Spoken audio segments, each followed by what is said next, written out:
If that tariff isn't removed by tomorrow at 12 o'clock, we're putting a 50% tariff on above the tariffs that we put on.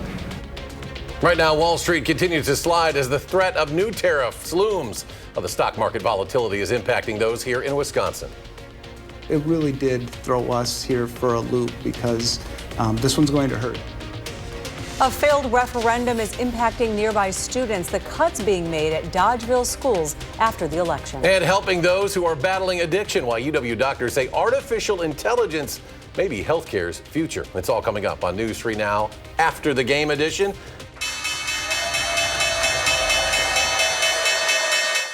That was today's closing bell at the New York Stock Exchange. Stock markets really around the world bracing for turbulence as President Trump threatened more tariffs could be coming. And meanwhile, the European Union is preparing retaliatory tariffs against the U.S. And China's previously announced 34% retaliatory tax on U.S. goods prompted more threats from President Trump. He says more than 50 countries are looking to make a deal on tariffs. We'll be talking to a lot of different countries. And I think, if we can make a really fair deal and a good deal for the United States, not a good deal for others, this is America first. As concerns about the tariff impacts grow, a bipartisan group of lawmakers is pushing for a bill that would require congressional approval for new tariffs. But the White House is threatening to veto any effort to limit the president's tariff power. And people here in Madison are paying close attention to all of the volatility. Our Kyle Pozorski speaks with Madisonians about the impact it's having on them. The people I spoke with here on Madison's Capitol Square say they are concerned about what's happening in New York on Wall Street in response to President Trump's tariffs he imposed over the weekend. Many are concerned about the long-term economic consequences of President Trump's new tariff policies. Bill from Sun Prairie tells me the international turmoil is unimaginable. I feel like it's completely out of our control. And I can't see it really changing anytime soon unless there's some changes in Washington, D.C. Others telling me the impact cannot be good. It affects consumer confidence. It affects businesses who don't know how to invest. This is just a disaster. And that impact going beyond just investors. Mary from Madison saying she's concerned for people's retirement savings. People have 401ks. They have retirement plans that they can invest in. And for some people, particularly our retirees or those who are going to retire soon, that's a problem. The overwhelming sentiment being concern and frustrations, but financial experts are saying now is not a time to panic. This is not the time to be selling and running for the hills. If you're not in, this is a good time to get in. In Madison, Kyle Pozorski, News 3 Now. And experts further say markets may continue to fluctuate as trade tensions remain high. Well, we had snow, believe it or not, in some parts of southern Wisconsin today earlier, and temperatures dropping overnight. Chief Meteorologist Alex Harrington feeling that chilly weather out there on the weather patio, Alex. Yeah, I could use my little bit heavier of a jacket out here, although I'm trying to get acclimated to the cold out here. There you can see my breath right now. For early April, we're going to have some really cold temperatures tonight. Right now, we're already down to 28 in Madison, 29 to the west and Cross Plains, hanging on to 30 degrees. That's the warmest I can see down in Edgerton. But as we zoom on out and take a look at the rest of southern Wisconsin, we're as cold as 18 already right now. Up the road on 39 in Black River Falls, 25 in the Dells, 32 still in Janesville, and 28 in Platteville. And when I look up here, I can see the moon. Clear skies, barely a breath of wind. That is the recipe for a cold night tonight. And our temperatures tonight, at this point, we're 20 degrees colder right now than where we were this time last night, and we're going to go for a low of 20. Teens to the north up towards the Baraboo area, low 20s just to the south in northern Illinois. So we got the cold night tonight. We got a weather system we're going to track in just a few minutes. I'll let you know how much snow we might expect, and it will be that slushy variety Wednesday going into Thursday, and just how warm that weekend is going to be. All right, thank you, Alex. Well, the Dodgeville School District is set to let go of 13 staff members and reduce programming after its referendum failed at the polls last week. Now, the district superintendent tells our Maddie Heimsch cuts are the only option. Dodgeville is one of 27 southern Wisconsin school districts that went to referendum on April 1st, and one of 16 that didn't get the votes it needed.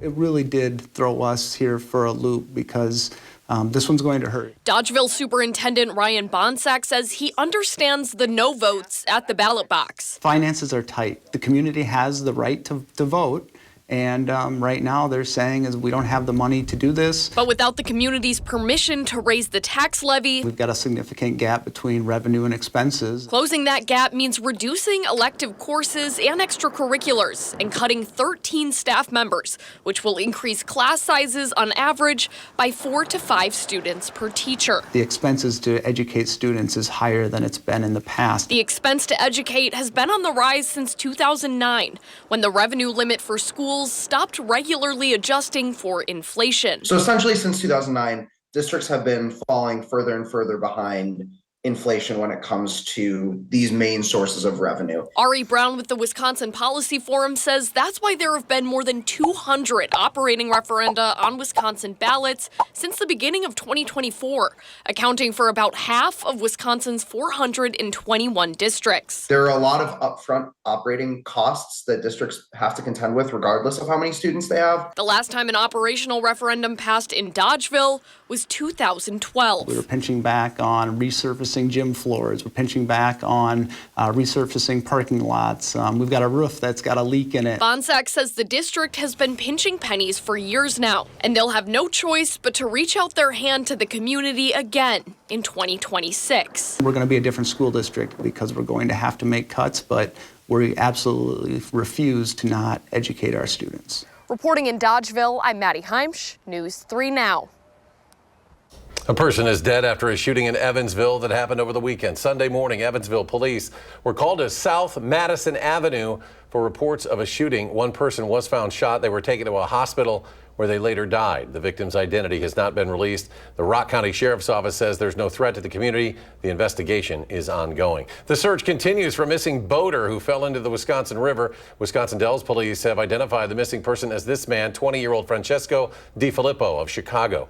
Last Thursday, 3 boaters fell into the water near Kilbourne Dam. One person swam safely to shore. Friday, a Wisconsin DNR aircraft found the body of 75-year-old Luis DiFilippo. If you spot anything suspicious in the river, you are urged to contact the Wisconsin Dells Police Department. Portage fire crews are looking for the cause of a fire that damaged a business last night. This happened on New Pinery Road. They found heavy smoke and flames coming from the side of the building. Crews there say the blaze extended through a large portion of the structure before it was brought under control. No injuries to report. Recent cuts to a small agency within the CDC have some experts concerned about the safety of workers. Last week, an estimated 2/3 of staff at the National Institute for Occupational Safety and Health was cut. The mass firings wiped out divisions that were focused on the health and safety of miners, firefighters, and healthcare workers. One of the immediate consequences? Ongoing investigations to ensure the safety of life-saving breathing equipment were stopped immediately. Wisconsin is experiencing a shortage in healthcare workers at a time where there is a growing demand for care. While the Wisconsin workforce is seeing an upward turn with a rise in employment that started around 2023, it's not enough to meet a growing demand for care from the baby boomer generation. UW Health has some 19,000 employees in Wisconsin and a turnover rate of 13%. The healthcare provider currently employs more than 350 apprentices to combat healthcare shortages and help aspiring nurses. With this program, I've been able to have a work and school life balance, and I've been able to pursue this career without the stress of worrying about, if I'm going to be able to still work full time. I really do have the plans to stay within UW Health. You can find more information on UW Health's apprenticeship programs at channel3000.com.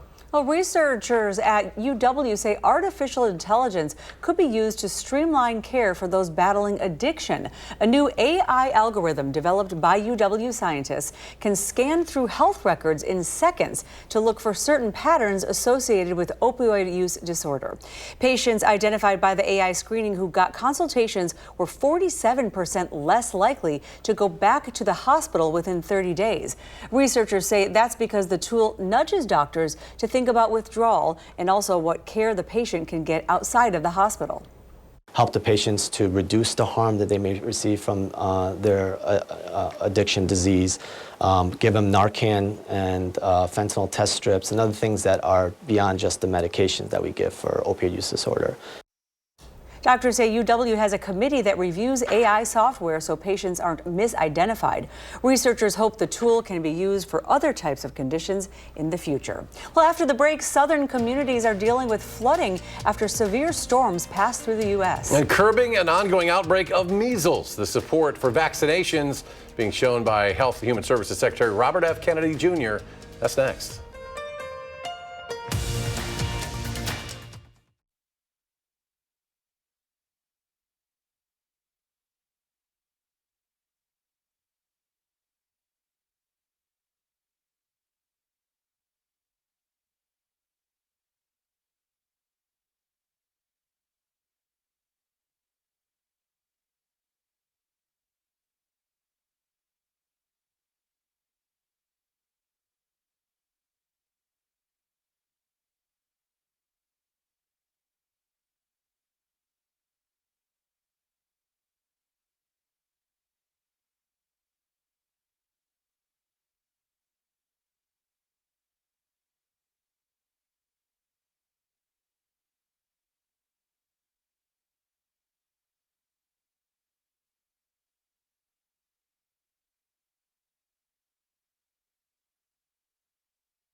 You're watching News 3 Now at 10. Welcome back, everyone. Health Secretary Robert F. Kennedy Jr. made a dramatic switch on the measles vaccine after a second child died from the virus in Texas. Family and friends gathered Sunday for the funeral for the 8-year-old girl. For the first time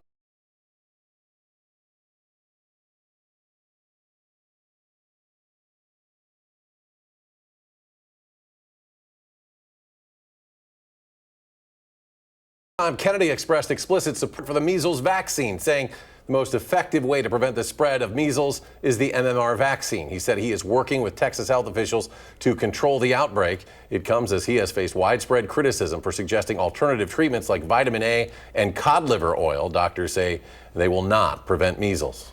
The secretary is one of the leading proponents of the myth that these vaccines cause autism. And so for him to be acknowledging that one of the most important tools we have to curb this outbreak is vaccination is really important here. Now, doctors say the 8-year-old girl died from measles pulmonary failure. She was unvaccinated and had no other health conditions.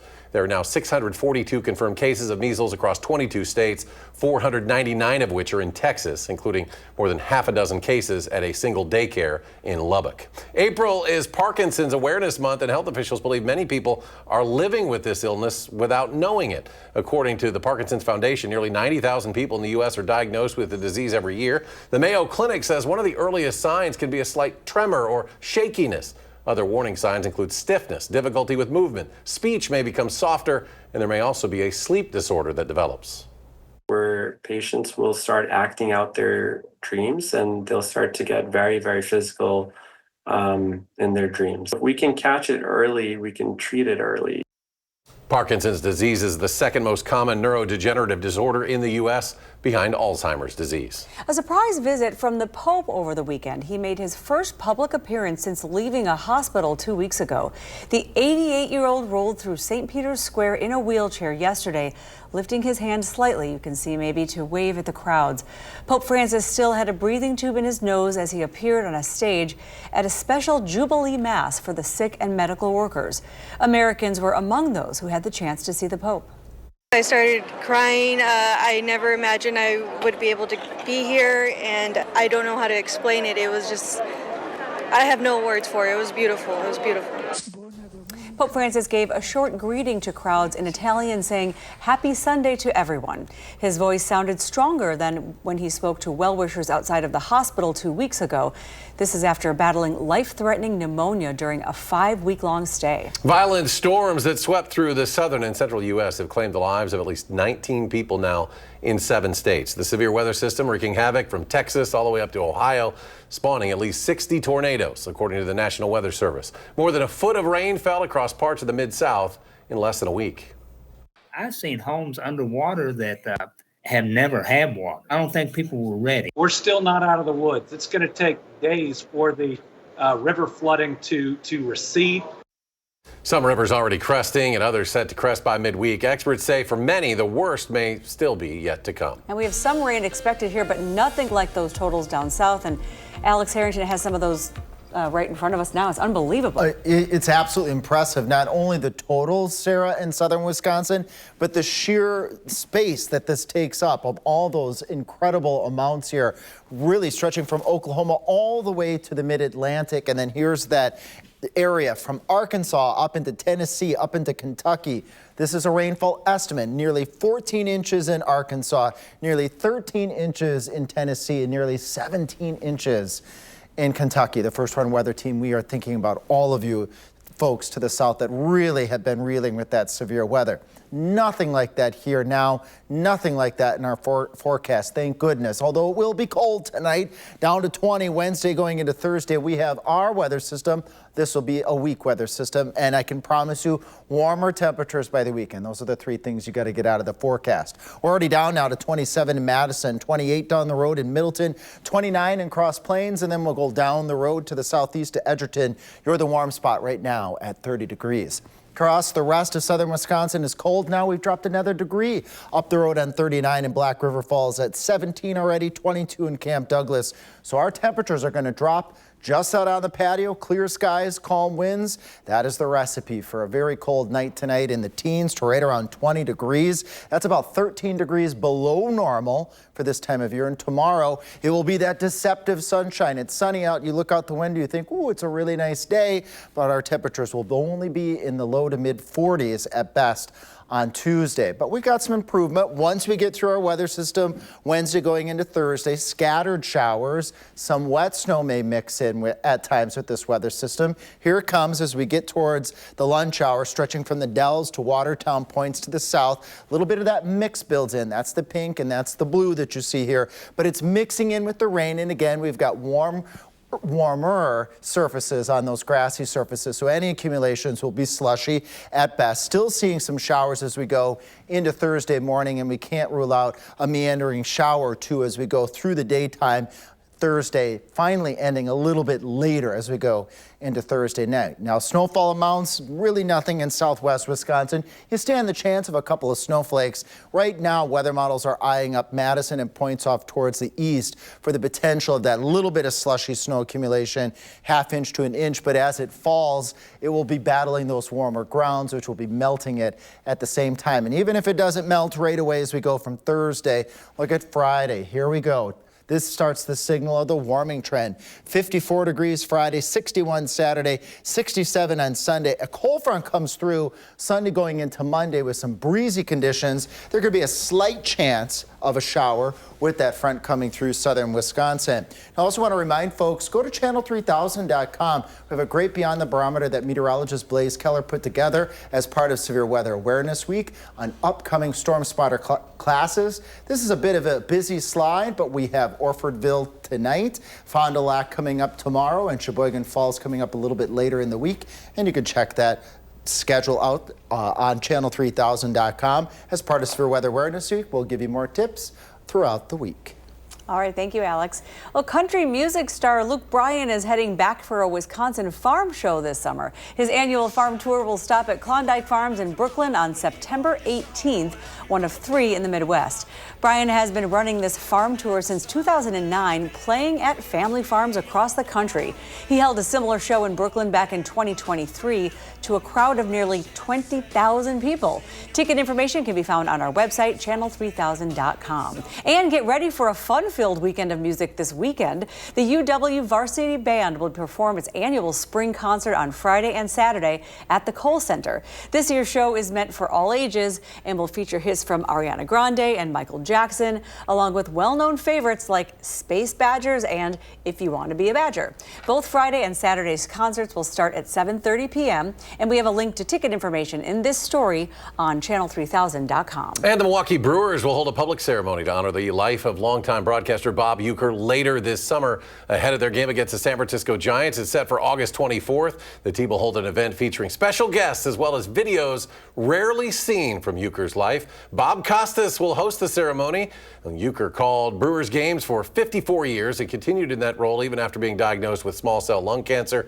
The Hall of Famer passed away in January at the age of 90.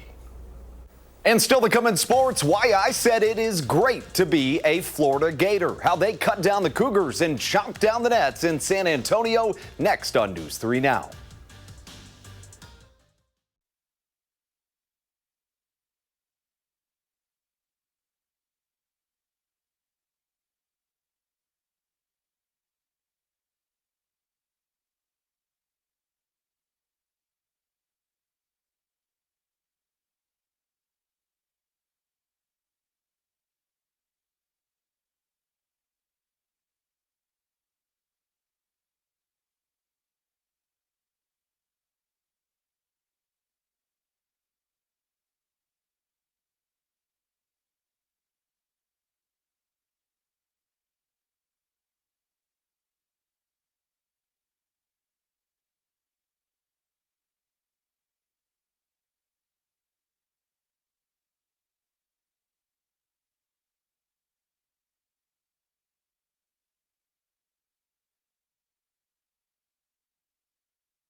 Much like last year, in this new era of college basketball, Greg Gard's roster is that of a revolving door. Wisconsin lost 6 players due to graduation, brought in 3 transfers, and saw 4 more put their name in the portal. And Xavier Amos made it 5 this afternoon. In his lone year at Madison, he averaged 3.5 points per game, but put together his best performances late in the season, scoring a season-high 12 against Washington and 11 in the NCAA tournament versus Montana.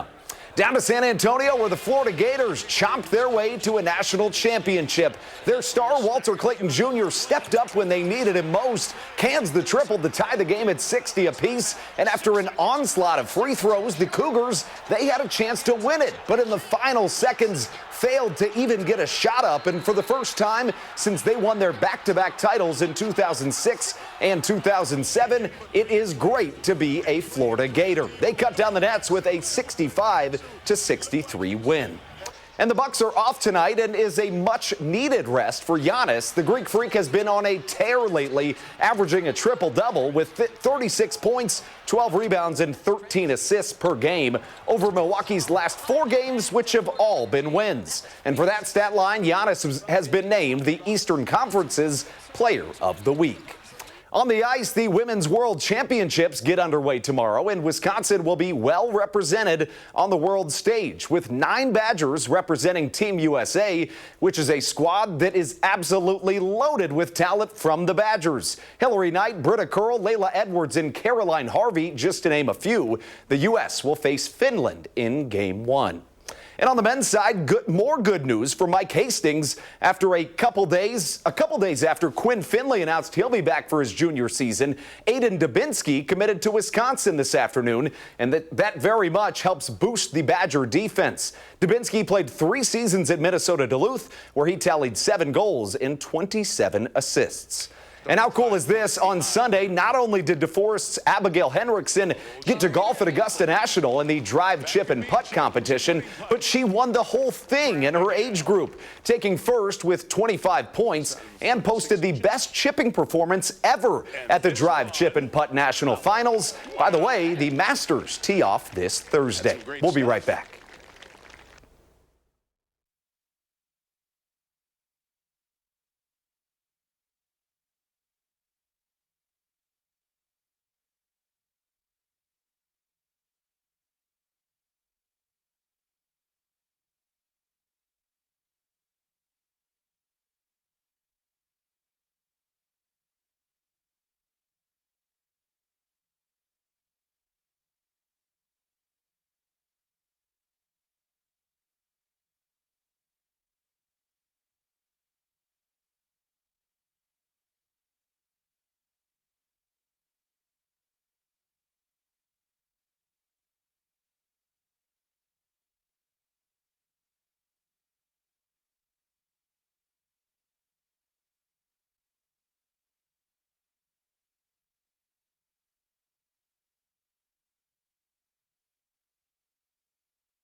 You're watching News 3 Now at 10.